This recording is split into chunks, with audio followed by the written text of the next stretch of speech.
Lihatlah cermin setelah kita berpakaian, agar hati dan pikiran kita sama dengan cermin yang kita hadapi.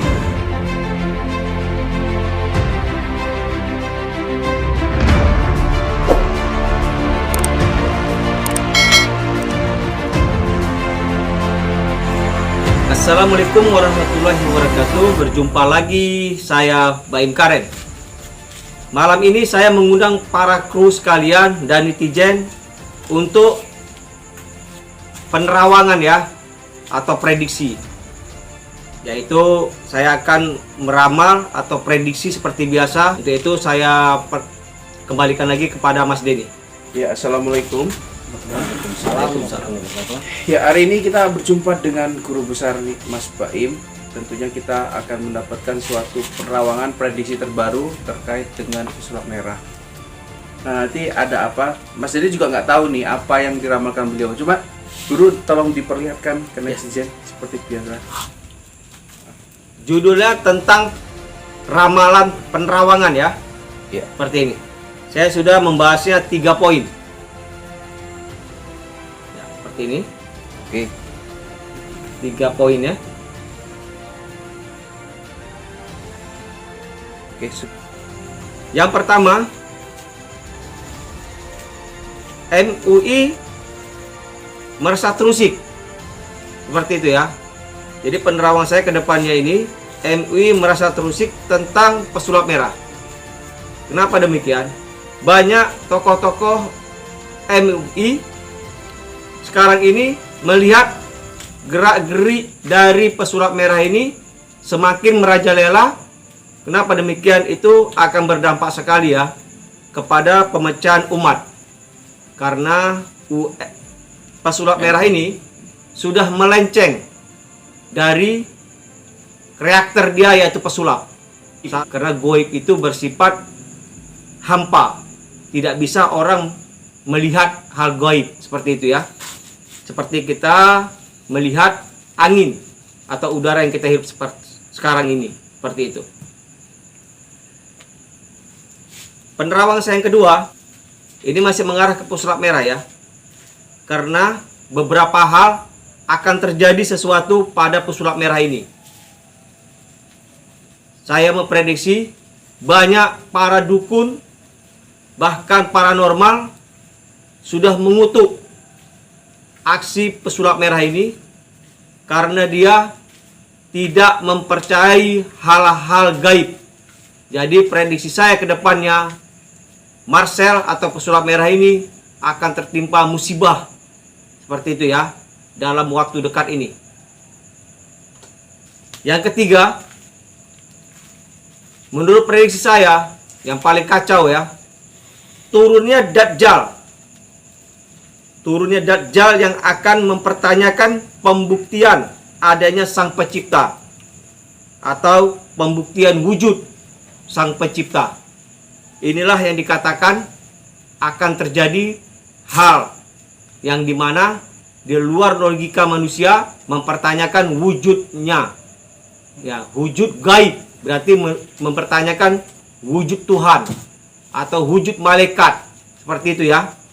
Jadi menurut saya jangan-jangan provokasi masyarakat atau orang-orang yang memang tidak sependapat dengan akidah-akidah agama. Jadi inilah yang akan saya sampaikan 3 poin.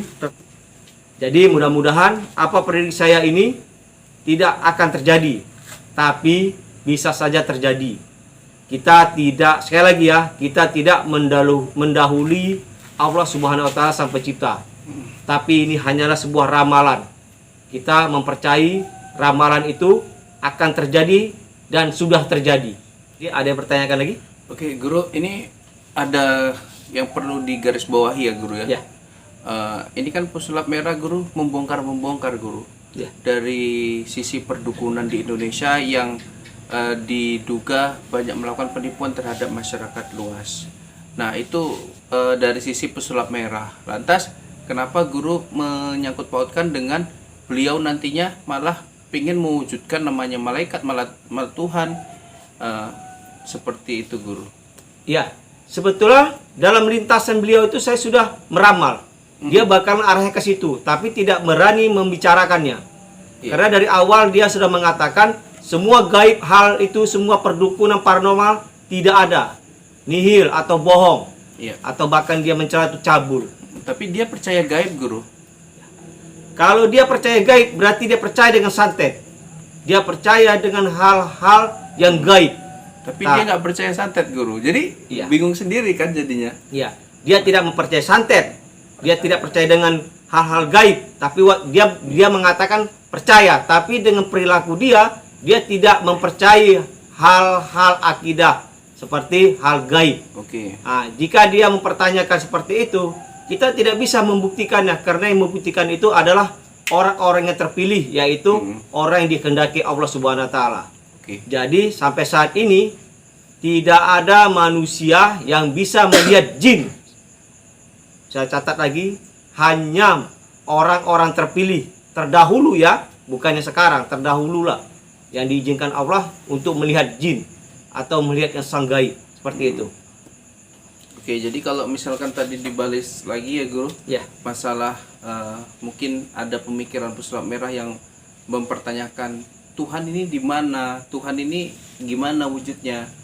Mungkin ada terlintas seperti itu ya, Guru, ya, di benak beliau. pasti ada terlintas seperti itu. Cuman mungkin karena melihat Ya. masyarakat Indonesia yang mayoritas Muslim, Ya, untuk mengungkapkan hal itu nanti jatuhnya kan menuduh si pesulap merah ini jadi ateis ya, Guru, ya. iya benar. Karena menurut dari ramalan itulah akan ada orang yang mempertanyakan hal-hal gaib.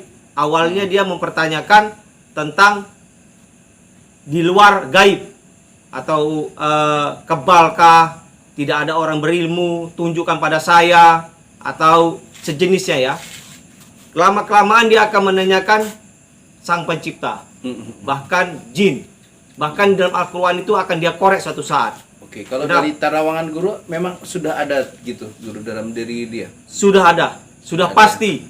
Makanya sebuah ramalan yang 3 poin ini lama untuk mencabarkannya. Oke. Tapi Guru, ingat, semua yang ada di konten kreator ini hanyalah hiburan semata, tapi tergantung kita menyikapinya. Menurut Anda, jika itu Marcel hanya konten semata, maka sudahilah. Tapi jika netizen merasa ini bukan konten, tapi mempecah belah umat, harap kita harus menyudahinya atau menuntut beliau agar tidak lagi berkata sombong di depan khalayak. Menurut saya seperti itu. Guru, saya potong. Ini kan pesulap merah biasanya penampilannya, Guru, menggunakan ya, abang kita itu. Kemudian baju merah. Ya, kemudian alhamdulillah pada kemarin itu beliau itu seperti menggunakan kayak apa tuh? Sorban, pakaian muslim, sebagaimana orang-orang pada umumnya lah yang mau ke masjid gitu.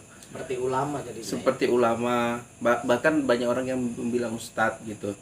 Nah, apakah ini adalah cermin dari pribadi pesulap merah yang sering membongkar-bongkar praktek perdukunan yang menipu masyarakat, atau hanya action aja kalau dari kacamata Guru? Itu semuanya hanyalah untuk menutupi sesuatu agar netizen itu tidak beranggapan bahwasanya dia itu tidak beragama. Karena kan netizen mempertanyakan agamanya, makanya dia membuat pakaian surban. Seakan-akan dia itu, oh ini saya, sosok saya sebenarnya, seperti itu.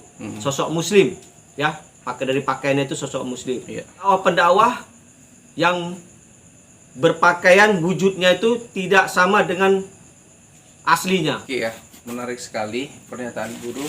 Yang pasti kita sebagai umat yang beragama memang sudah sudah dikatakan sama MUI bahwasanya terjadi perpecahan ya, Guru ya. Nah, jadi untuk menjaganya bagaimana?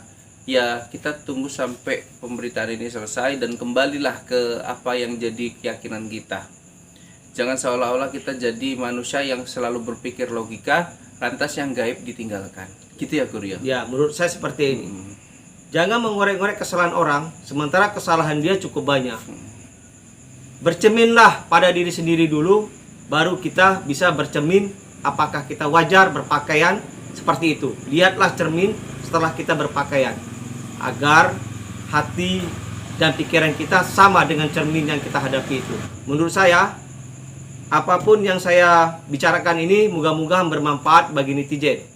Saya, Baim Karem, berserta kru mengucapkan wabillahi taufiq hidayah. Assalamualaikum warahmatullahi wabarakatuh. Waalaikumsalam.